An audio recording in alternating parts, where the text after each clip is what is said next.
नमस्कार दोस्तों, मेरा नाम डॉक्टर नुपुर गुप्ता है। मैं वेल वुमेन क्लिनिक की फाउंडर हूँ और एक स्त्री रोग विशेषज्ञ हूँ। आज मैं आपसे बात करूँगी about pelvic pain in women.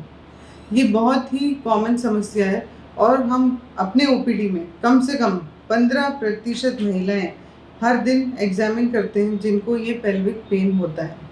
तो जैसे इस नाम से हमें पता चलता है कि पेल्विक पेन क्या है, वो पेन जो आपके लोअर एब्डोमेन में और नाभि के नीचे होता है।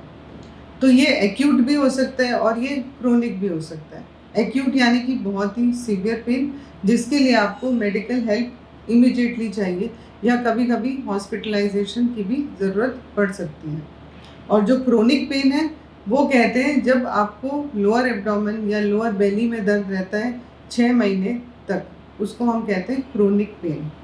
पर क्रोनिक पेन को कब इवेलुएट करना है, कब दिखाना है, जबकि आपकी डे टू डे लाइफ, आपकी क्वालिटी ऑफ लाइफ डिस्टर्ब हो जाती है, जिसको हम कहते हैं फंक्शनल डिसेबिलिटी। तो इसके मुख्य कारण क्या हैं? सबसे पहले अगर हम औरतों की बात करते हैं तो रिप्रोडक्टिव ऑर्गन्स जो आपके यूट्रस, सर्विक्स, वल्वा, वेजाइना और ट्यूब्स और ओवरीज से रिलेटेड जो भी पेन उठता है उसको हम पेल्विक पेन इन विमेन में जो रिप्रोडक्टिव पेन है उसमें क्लासिफाई करते हैं। इसके अलावा गैस्ट्रिक कॉजेज और यूरोजेनाइटल कॉजेज भी होते हैं। तो एक एक करके बात करते हैं कि किसके लिए हमें क्या करना चाहिए। सबसे पहले जो रिप्रोडक्टिव कॉजेज हैं उसमें यूट्राइन पेन की अगर बात करें तो सबसे कॉमन दर्द जो कि आपकी बच्चेदानी में होता है उसको हम कहते हैं पीरियड पेन यानी कि मेंस्ट्रुअल क्रैम्प्स, और टेक्निकल लैंग्वेज में इसे हम कहते हैं डिस्मेनोरिया, जिसके आपको बहुत सारे डूज एंड डोंट्स आपके डॉक्टर बताते होंगे, या फिर जब आपकी डे टू डे लाइफ के मेजर्स काम नहीं करते तब आपको माइल्ड एनाल्जेसिक भी दिया जाता है। इसके अलावा यदि बच्चेदानी में रसोली हो जिसको हम कहते हैं फाइब्रॉइड, या एंडोमेट्रियोसिस हो, एडिनोमायोसिस हो जिसमें कई बार फर्टिलिटी प्रॉब्लम्स या पेनफुल इंटरकोर्स भी देखा जाता है। जब आपको पेल्विक पेन के साथ वेजाइनल डिस्चार्ज हो यानी कि वेजिनाइटिस है, साथ में सर्विसाइटिस है, तो हमें सेक्सुअली ट्रांसमिटेड डिजीज़ भी रूल आउट करनी पड़ती है। वेजिनाइटिस, सर्विसाइटिस बहुत कॉमन इन्फेक्शंस हैं जो डे टू डे में बहुत लोगों को होते हैं। इसके लिए बहुत ज़रूरी है कि अपनी पेरिनियल हाइजीन या मेंस्ट्रुअल हाइजीन मेंटेन करके रखें, कॉन्डोम का इस्तेमाल करें और हमेशा इंटरकोर्स के बाद यूरिन पास करें।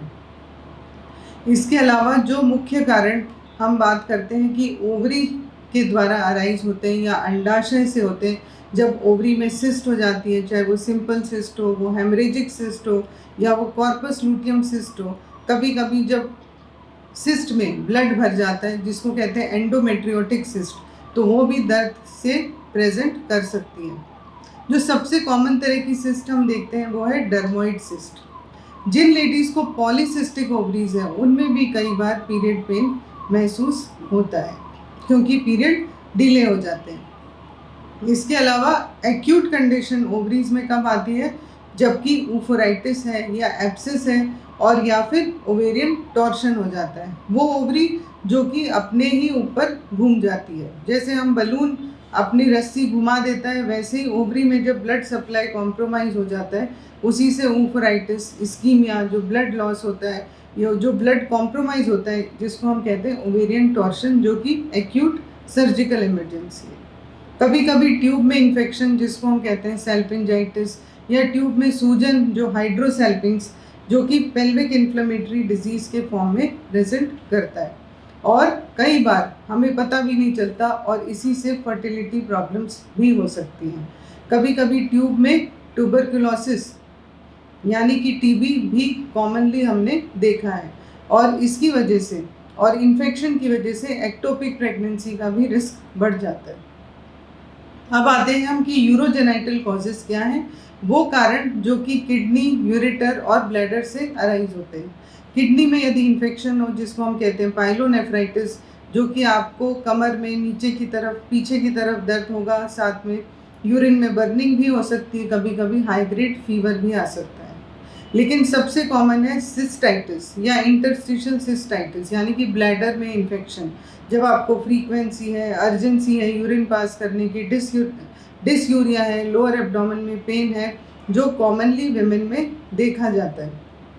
इसके अलावा किडनी स्टोन्स भी कॉमन होते हैं जो पेल्विक पेन का कारण आपके लिए बन सकते हैं। अब हम बात करें गैस्ट्रिक कॉजेज़ की, तो बहुत सी लेडीज़ में acid peptic disease, gastric ulcers, inflammatory bowel disease, या आपने सुना होगा अल्सरेटिव कोलाइटिस या इरिटेबल बाउल सिंड्रोम, जिसमें बार बार कभी कॉन्स्टिपेशन होता है, कभी डायरिया होता है। जिन लोगों में क्रोनिक कॉन्स्टिपेशन है उनको भी पेट दर्द आमतौर देखा गया है। ये तो हुए कॉमन कारण जिसकी वजह से हमें पेल्विक पेन हो सकता है। साथ ही साथ वो लेडीज़ जिनको प्रोलैप्स है, यानी कि बच्चेदानी अपनी जगह से नीचे खिसक जाती है, उनमें भी पेन हो सकता है, और पेल्विक कंजेशन सिंड्रोम। तो ये तो मुख्य कारण हुए। इसके लिए हम क्या करते हैं, बहुत ही डिटेल्ड हिस्ट्री लेते हैं ताकि हमें पता चले कि वो कारण कहाँ से है, किस सिम्टम के साथ क्या हो रहा है। और कुछ टेस्ट भी आपको एडवाइस किए जाते हैं, जैसे यूरिन रूटीन, यूरिन माइक्रोस्कोपी, आपका स्टूल का टेस्ट, या फिर आपका अल्ट्रासाउंड। अगर अल्ट्रासाउंड में नहीं पता चलता, कभी कभी सीटी स्कैन या एमआरआई या एक्सरे एब्डोमेन पेल्विस भी मददगार हैं हमें डायग्नोसिस बताने के लिए। सबसे इम्पॉर्टेंट ट्रीटमेंट इसका कब शुरू होगा, जब हमें इसका कारण पता चलेगा। कारण अगर हमें नहीं पता चलता तो हमें कई बार सिंपल लाइफस्टाइल मेजर्स भी अपनाने पड़ते हैं, और कुछ लेडीज़ को साइकोथेरेपी या ट्रेंड काउंसलर या साइकोलॉजिस्ट की भी ज़रूरत पड़ती है।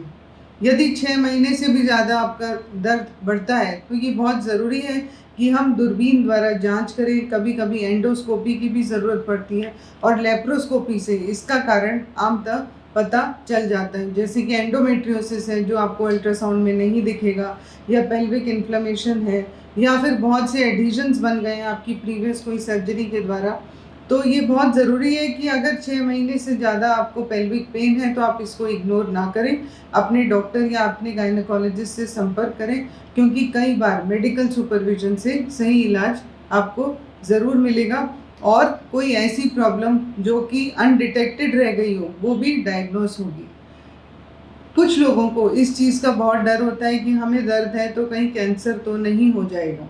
तो ऐसा बहुत रेयर है कि दर्द की वजह से कैंसर हो।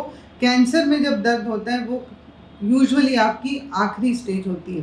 तो यदि आप सही समय पर डॉक्टर के पास जाएं तो खूब जो भी टेस्ट आपको एडवाइस किए जाएं वो कर लेंगे, तो आपका डायग्नोसिस जल्दी बनेगा और जल्दी इलाज शुरू होगा, और कैंसर का जो आपको भय है, जो डर है, वो भी निकल जाएगा। Thank you. अगर आपको ये वीडियो अच्छी लगी हो तो लाइक, शेयर और कमेंट करें।